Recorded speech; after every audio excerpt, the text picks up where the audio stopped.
You touch your face, you are dead in negotiations. The only part of your face you can touch is your chin, which is my next point.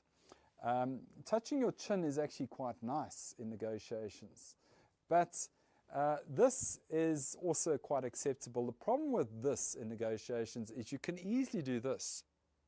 You can easily go from there to there, which is horrific body language in negotiations. It's going on and on about their situation, and you give a nod, and then they stop. But you don't know how to respond. Do a triple nod. And what do you think happens? They carry on, and they give you more information. And remember, in negotiations, we want to get the other side's information at this point. For example, you could say, I've heard everything that you have said here today. I can give you X, Y, and Z, but I cannot drop my price any further than that. That's where you lean forward. As long as you're authentic and you are truly on their side, your body language will probably be great body language. And this is, I think, one of the biggest failures in sales training since I've been in sales since 1990, as a sales engineer in 1990. I was taught to, if your client yawns, you yawn. If your client does this, you do that. Now, that is horrible, horrible advice. Now, your brain does 400 billion bits of calculation per second. And here's one of the big breakthroughs. Fast asleep at night. It never switches off. It's as active at night as it is during the day. Isn't that fascinating? When you research a shopper, they're not aware of what's going on. They're not aware of the smile of the service provider. They're also not aware of the single eyebrow flash of the service provider.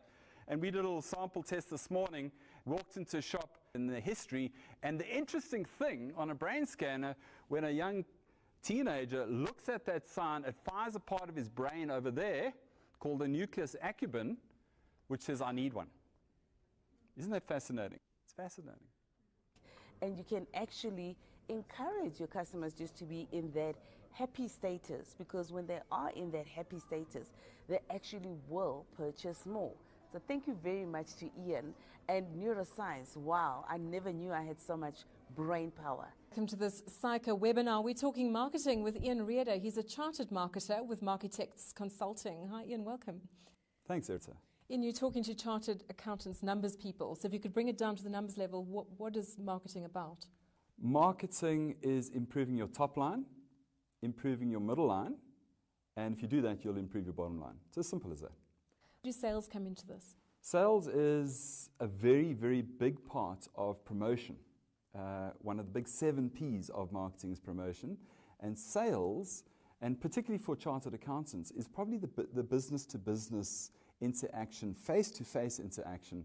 So I'd say one of the best ways to promote a chartered accountant. 7 sins. But before getting there, those companies guilty of the 7 sins of marketing, would you say it's smaller companies that are guiltier, or is it across the board? It's absolutely across the board. Without mentioning big blue chips, they're as equally guilty, even perhaps more so, than the middle size or the SMEs.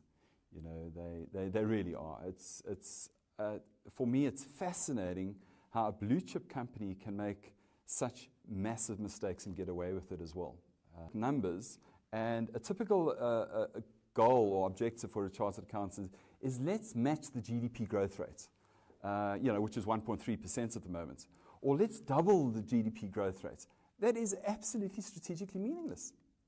And let me elaborate. For example, why not say, let's improve our service and grow at 100%? Or let's roll out 10 new products and grow at 100%. But first, so how does one get out of being bound in the numbers and perhaps unrealistic goals? And how does one get to the emotion?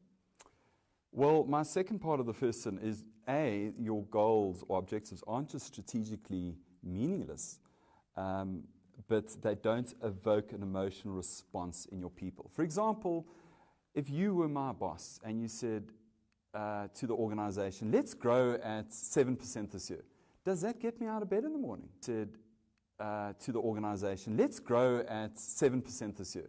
Does that get me out of bed in the morning? It certainly doesn't. It probably just brings fear. It probably does bring fear because I don't know how to do it.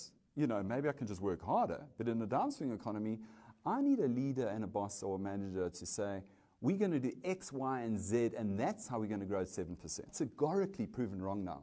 All neuroscientists say, as you feel it, you become it. As you think it, you become it. Yeah, a little bit, but the major thing, if you watch a person's brain on a brain scanner, it's emotions that light up the brain, and it's emotions that create action. And if your leadership, if your objectives are not strategically meaningful and don't evoke an emotional response, your followers, everybody in the organization, is going to be, if you put them on a brain scanner, there's nothing going on.